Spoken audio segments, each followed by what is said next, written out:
Assalamualaikum warahmatullahi wabarakatuh. Semoga kalian semua sehat dan diberi rejeki melimpah. Saya akan membahas film yang berjudul Tactical Force. Film ini akan sangat menarik apalagi filmnya dibintangi oleh Steve Austin Stone Cold, si pemain SmackDown dan juga Michael Chewe. Oke, bagaimana alur ceritanya? Mari kita saksikan sampai selesai.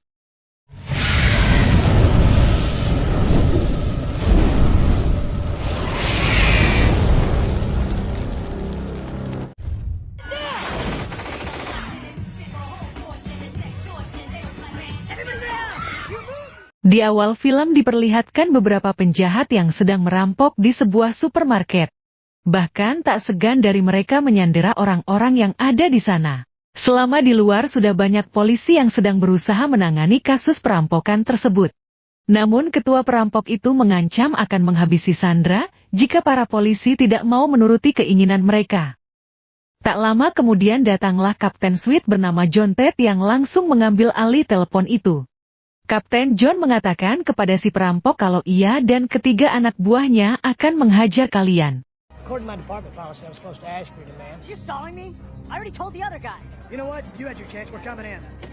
Saat itu juga Kapten John dan ketiga anak buahnya masuk ke dalam. Terlihat Kapten John langsung mendatangi si ketua perampok untuk melakukan perlawanan, bahkan ia tak segan-segan menghajar penjahat itu sampai tewas.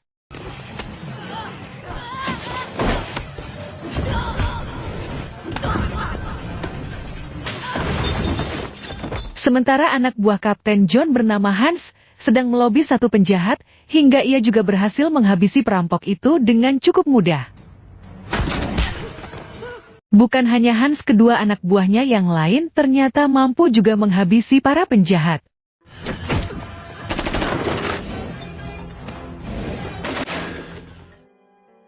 Esok harinya di kantor polisi Kapten John mengatakan kepada anak buahnya kalau atasan mereka ingin bertemu. Kapten John dan yang lainnya pasti akan menaikkan jabatan mereka. Namun ketika bertemu dengan atasannya mereka semua malah dimarahi. Hal tersebut dikarenakan banyak Sandra yang terluka dan supermarket mengalami banyak kerusakan dan supermarket mengakibatkan kerugian yang sangat besar. Tak hanya itu, tugas Kapten John dan anak buahnya adalah menangkap perampok bukan malah membunuhnya.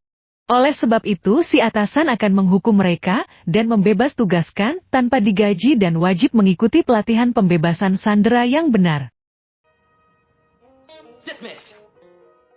Di hari berikutnya terlihat Kapten John dan ketiga anak buahnya sedang belajar kepada dosen tentang strategi menyerang dengan benar. Namun karena mereka lebih paham dan berpengalaman beberapa kali, dosen itu malah dipermalukan. The correct technique would be to breach from the rear. Then you come in with an M4 and you shoot the summit. Throw in a flashbang. And a tear gas. Rest my case. Take. I think you're all, miss... Anybody? Pada akhirnya si dosen memilih mundur dan tidak mau lagi mengajari mereka. Adegan beralih kepada dua orang yang sedang berada di dalam mobil. Orang tersebut bernama Demetrius dan satu temannya bernama Ona. Saat mereka sampai ternyata Demetrius dan Ona sedang membawa Sandra yang bernama Kenny. Diketahui tujuan Demetrius dan Ona adalah mengambil barang yang pernah dicuri oleh Kenny karena berbagai ancaman.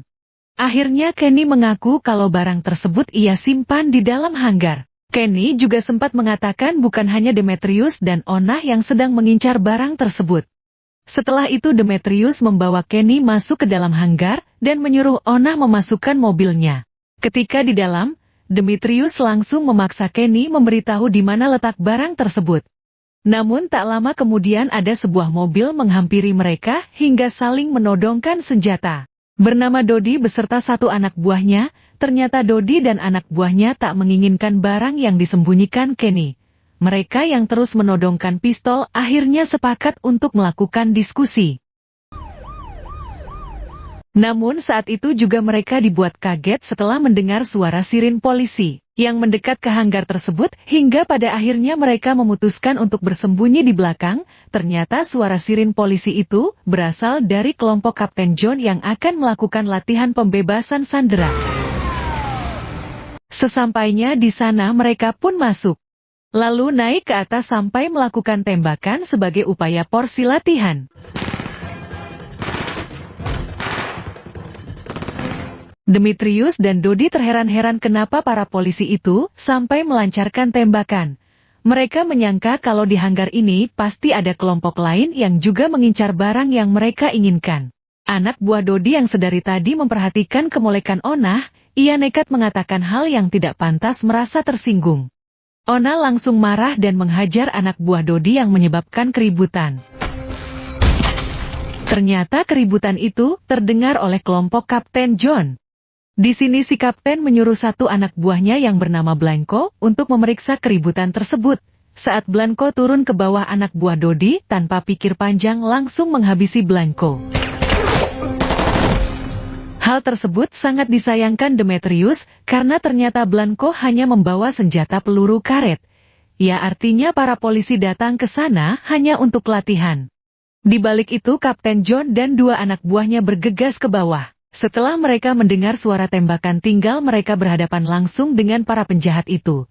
Demetrius dan yang lain terlihat sangat santai, karena mereka sudah tahu para polisi hanya sedang latihan dan membawa senjata palsu.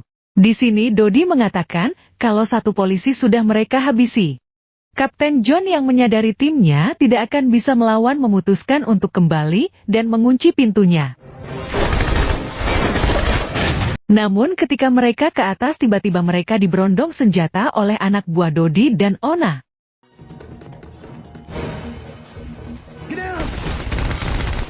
Sementara Demetrius yang berada di dalam ia mencoba menghubungi temannya untuk meminta bantuan. Tak lama kemudian Onah dengan membawa mobil polisi milik kelompok Kapten John. Onah sengaja mengambil perlengkapan di dalam mobil agar Kapten John dan anak buahnya tidak bisa berkutik. Setelah itu datanglah teman Demetrius yang bernama Anton bersama 3 anak buahnya. Diketahui Anton dan ketiga anak buahnya ini adalah mafia Rusia yang merupakan sahabat baik dari Demetrius. Demetrius meminta kepada Anton untuk membuka pintu baja tersebut. Sayangnya, Anton tidak bisa membukanya dengan waktu yang sangat singkat. Pada akhirnya, Anton mengajak 2 anak buahnya masuk ke dalam melalui jendela atas. Sementara Dodi yang khawatir dengan kedatangan para mafia Rusia itu. Ia juga diam-diam menghubungi temannya untuk segera datang ketika Anton dan anak buahnya masuk lewat jendela atas.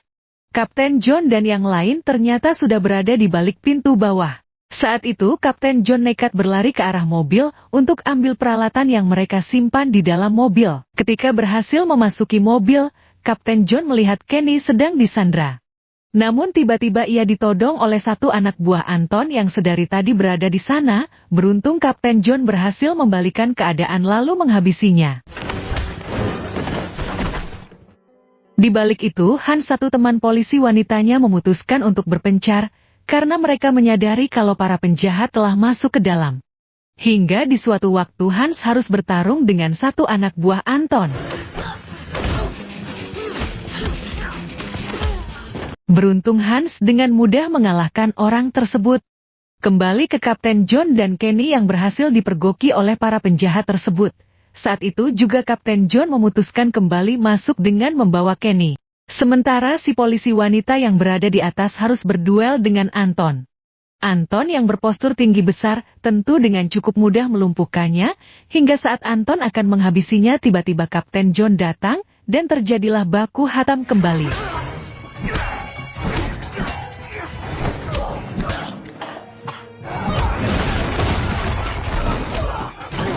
Namun pada akhirnya ia berhasil menghabisi Anton.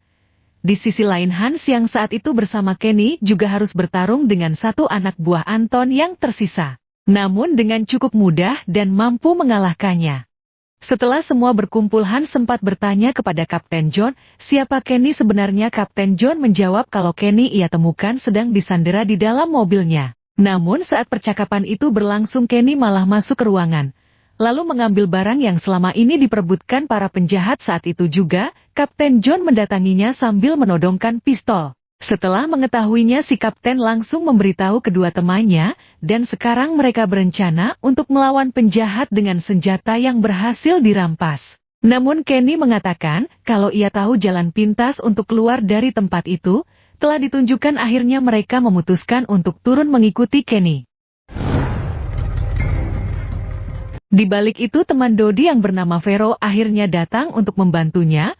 Vero datang ke sana dengan membawa beberapa anak buahnya. Telah tahu duduk permasalahannya, Vero naik ke atas lalu masuk ke dalam.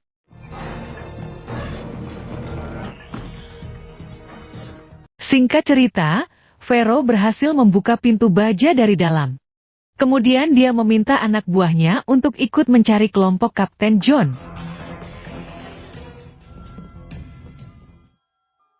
Beralih kepada Kapten John dan anak buahnya yang saat itu tengah menyusuri lorong dengan membawa koper milik Kenny. Setelah cukup jauh berjalan mereka mendengar sesuatu yang mencurigakan dari arah belakang. Kapten John langsung memberikan kopernya kepada Hans dan menyuruh mereka untuk lanjut sementara dirinya akan memeriksa suara tersebut. Setelah cukup jauh berjalan Kapten John tidak menemukan apapun di sana hingga saat hendak kembali tiba-tiba ia dilumpuhkan oleh Vero. Kemudian Vero menyerahkan Kapten John kepada Demetrius dan Ohna lalu ia kembali untuk mendatangi yang lain. Di balik itu ternyata Hans yang lain juga berhasil terkepung oleh kelompok Dodi. Singkat cerita setelah dikumpulkan Dodi sangat senang karena kini barang yang ia cari telah berada di tangannya. Dodi juga sempat bertanya kepada Vero, di mana anggota polisi satunya.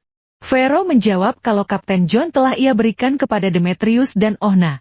Saat Dodi hendak menghabisi mereka, Hans mengatakan kalau Dodi lupa membuka isi kopernya. Saat dibuka ternyata koper tersebut sudah kosong.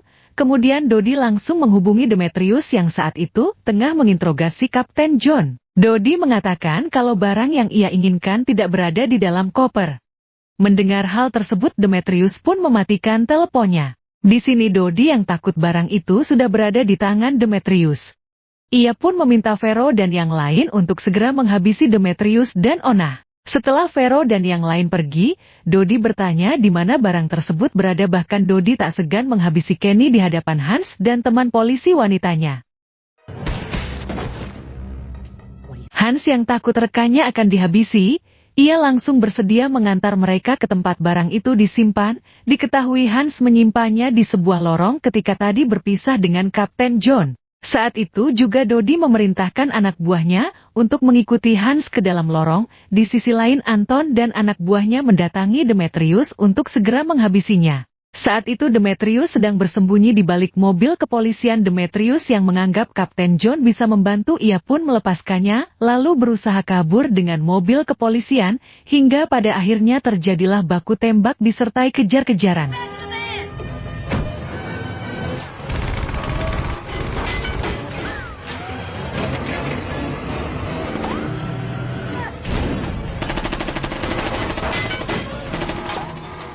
Kembali ke Hans yang terlihat sedang mengambil barang yang penjahat itu inginkan.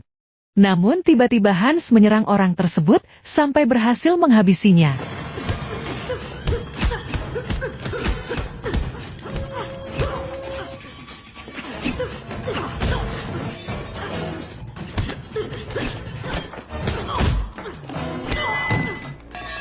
Setelah itu Hans kembali ke atas lalu menodongkan senjata ke arah Dodi. Setelah berhasil memojokkannya mereka akan mengikat Dodi di sudut ruangan. Hingga tak lama kemudian Kapten John menabrakkan mobilnya ke dalam.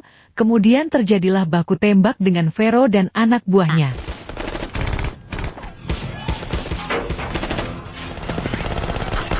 Tinggal di suatu kesempatan Hans mengambil senjata M203 untuk diluncurkan yang membuat Vero dan anak buahnya berhasil habis terbakar.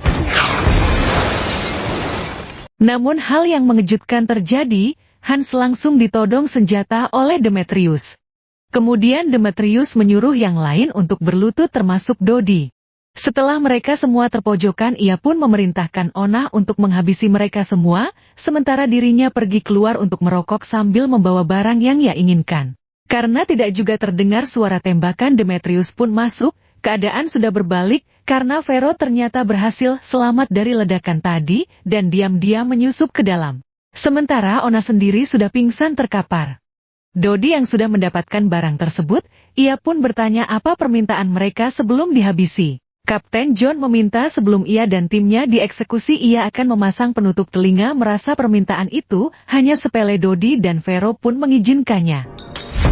Ternyata saat itu Kapten John juga meledakkan bom suara yang membuat orang-orang yang tidak memakai penutup telinga tergeletak. Vero sendiri ternyata berhasil kabur sebelum bom tadi diledakkan.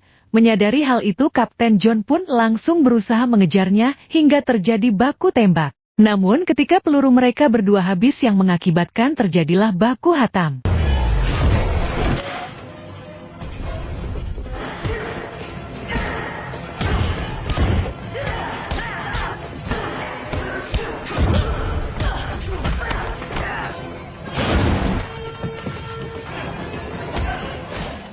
Namun pada akhirnya Vero berhasil dihabisi dengan tertusuk besi beton saat kembali para penjahat yang tersisa berhasil mereka ikat. Kemudian mereka termenung karena atasannya pasti akan memecat mereka setelah semua kekacauan yang barusan terjadi. Mengingat satu anggota harus gugur di peristiwa ini. Singkat cerita setelah bertemu atasannya Kapten John dan yang lain sudah pasrah kalau mereka akan dipecat namun hal tersebut tidak terjadi dan mereka malah akan mendapat penghargaan. Di sini si atasan mengatakan ada salah satu agen terbaik yang ingin bertemu dengan mereka yang ternyata agen tersebut adalah Kenny. Melihat hal itu mereka merasa sangat terheran karena Kenny jelas-jelas ditembak mati oleh Dodi. Kenny menjelaskan kalau semua itu hanya rekayasa belakang. Karena Dodi sebenarnya adalah agen yang menyamar seperti dirinya, peristiwa yang sebenarnya adalah agen Kenny yang dibuat 5 tahun yang lalu bersama agen Dodi. Untuk memancing para mafia keluar di sini agen Kenny hanya berpesan kepada mereka untuk tutup mulut tentang semua kejadian kemarin, karena ia dan agen Dodi akan kembali menyelidiki para mafia berbahaya lainnya. Just keep your mouth shut. It's deep, man. Terlihat Kapten John dan anak buahnya kembali bekerja sebagai tim SWAT, cerita pun tamat. Jika kalian suka dengan videonya, kalian subscribe, like and comment, tunggu video-video dari saya. Terima kasih sudah nonton videonya, semoga kalian diberi panjang umur dan diberi rezeki yang melimpah. Saya mohon maaf jika ada perkataan saya yang salah. Wassalamualaikum warahmatullahi wabarakatuh.